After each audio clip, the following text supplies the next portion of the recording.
What's up, everybody? Welcome to Podcast Now. I'm Alex, and in this video, we're going to talk about Sony being in a good spot to buy Warner Bros. Games. Now, there's some intricacies with that. There's some things that we need to discuss, get more in depth with it. A few things before I jump in. Number one, if you guys are new to the channel and you guys like this kind of stuff, make sure you guys are subscribed, or just anybody that's watching this video that isn't already subscribed. We're getting insanely close to 40,000. I want to hit it this week, and so let's do it. A lot of people that watch my videos are not subscribed, and so it would mean a lot if you guys do. Secondly, this is probably the more important thing. This is just for fun. Don't take anything too seriously about this, okay? I know this kind of topic always brings out, sometimes brings out the worst in people, but also brings out the console wars. If you want to participate in them in the comments below, completely okay. I can't stop you, and I won't stop you, but just so you know, again, this is a fun discussion, and honestly, really, when we start going through this, it's not really what the headlines or what people were, I guess, running with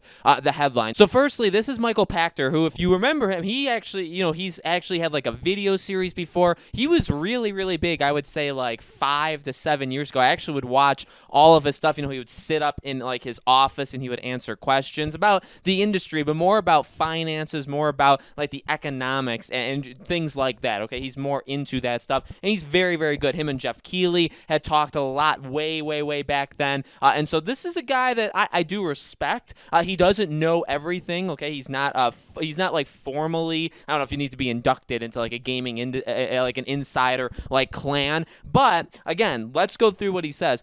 The insider said that Sony is in a good position to buy Warner Bros. Interactive assets should they ever go on sale again. Their acquisitions have been smaller, like Insomniac, and those kinds of acquisitions are the ones that I would expect, he said. I do think Sony's in a good position to buy WB Interactive assets should they ever go on sale again, which honestly, we've talked about that. We'll go back into that once we're done with this, depending on whether AT&T chooses to sell them, which right now they are not. They probably won't go with exclusivity deals because they won't want the games limited to just one platform. But if they sell their rights to Batman, Mortal Kombat, etc., I think those assets would be pretty cool for Sony to fold into their lineup. They already did with Spider-Man, and so we know they would be interested in something like that. I really hadn't considered that scenario since we had heard Warner Bros. Was off the table, but now that Bethesda just got bought for $7.5 billion, you have to think AT&T are thinking, could we get $7 billion? So it goes on to say, that really anybody's up for sale at any time. I think that's the biggest thing,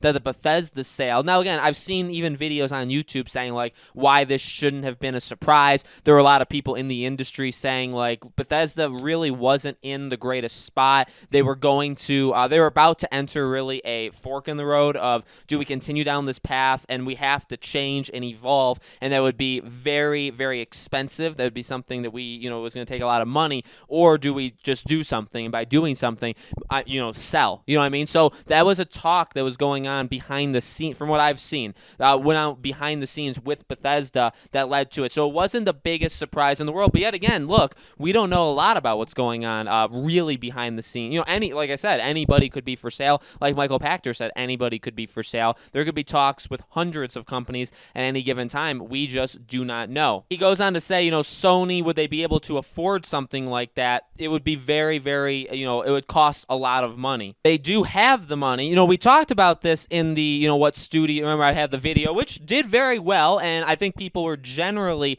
positive about it, but there was some negativity, just like there's always going to be. But one of the things, and I did kind of mess up with that as well, is if you look at it, the gaming division, does not have a very high operating income, but Sony in general actually has a pretty darn high operating income. Now, it's not as big as Microsoft. I believe Microsoft's was like $55 or $58 billion this past year, and Sony's was 33, somewhere in that range. So that's all of Sony. That's not just the gaming. The gaming is like $2.5 billion, let's say. So, all of Sony does actually make quite a bit. So I guess if they were borrowing, like Microsoft, because again, in that video, we didn't really talk about that.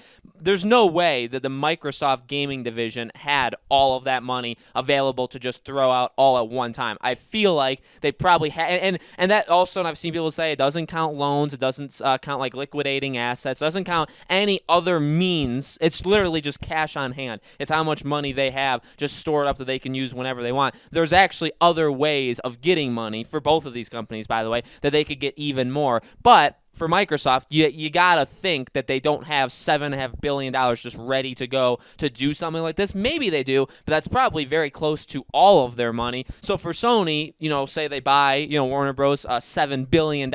Well, they only make 2.5, but that's just the gaming division. Okay, so Sony's bigger. So and then they go on to talk about Konami. Could Sony get some of those exclusive franchises or like the IP rights? They go on to say like Metal Gear isn't worth anything without Kojima. So they go into other things. He talks about how he doesn't think the Final Fantasy 16 exclusivity is that big of a deal. I think it kind of is. He talked about how Japan is the biggest thing there. I agree. I think it does make the biggest difference in Japan, probably less so in the other markets, but I still think having a mainline Final Fantasy game that's going to sell quite a few million units is kind of a big deal. And those are, again, the smaller deals that Sony, that we're used to seeing Sony do. So I think those are kind of things in the future. So look, we talked, so that's pretty much the article, okay? A good amount of information. You can actually learn a lot from these kind of things. But look, here's the deal. Again, they would not be buying Warner. I don't think, and I guess Michael Pachter says it as well, like he doesn't think they would be sold to Sony in the way of, and so I guess actually that should make people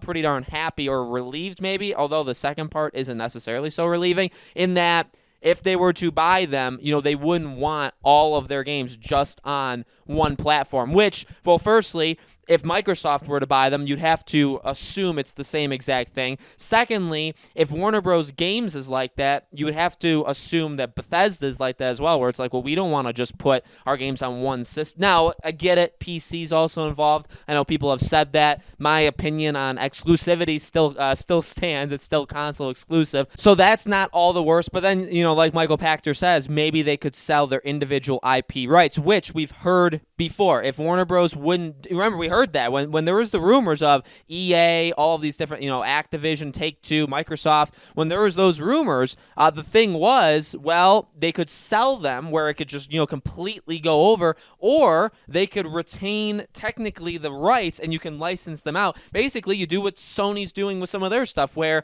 the long rumored Silent Hill game from Konami. The rumor is that Konami, obviously, they still have it. Sony's not buying Silent Hill, but they're paying a lot of money to use it. It's going to be PlayStation exclusive. They're developing it, but Konami gets some of the profit, and you also had to pay them to get that license. So you'd have to imagine that would be what it is, that if you're going to do this, you give money to Warner Bros. Games, you technically give money to AT&T, you can use, Batman, and you could do whatever you want with it. Now, again, that could be exclusive to just PlayStation. And I guess, this is probably a little too late to be talking about this part, but, well, one, again, this is all fun and games, okay? Nobody get too upset about this. And number two, again, with the whole Sony money thing, because I know people are going to say, well, like, why would they do it? I saw a lot of people, even when I put on Twitter, people were saying, well, they weren't mentioned in the original listing of who was looking at, Warner Bros. Well, firstly, you got to imagine, at least I imagine, that wasn't the full list. And you know what I mean? You're probably not going to get everybody. Now, you could say, well, Sony's such a big name, they would have probably been reported on, just like Microsoft or EA. I guess you could be right. The second thing, and this is the more important thing in my mind, is and this is by the way, I know this, deals are literally ongoing for like literally everybody. There's always talks in the gaming industry, and you can circle around. So what I mean by that is there could have been zero discussion, but Sony could have internally have been talking about it. In fact, they've probably internally talked about literally thousands. I mean, again, if you have a lot of money and you're trying to compete, even if Microsoft doesn't seem as a competitor, I think Sony does. You're trying to compete. You're trying to make deals that are going to benefit your company. You're gonna make some talks, or there's gonna be some talks internally, right? And then really, with the Bethesda thing, you have to imagine this is, again, I always go to sports because I just feel like maybe it's easy to relate. If something like this happens in sports, if a team in your division maybe makes like a major trade for a really good player and your team already was like kind of iffy, and I'm not saying actually Sony's team is not iffy, right? But if you're a team that's pretty darn solid, but now somebody close to you just got really,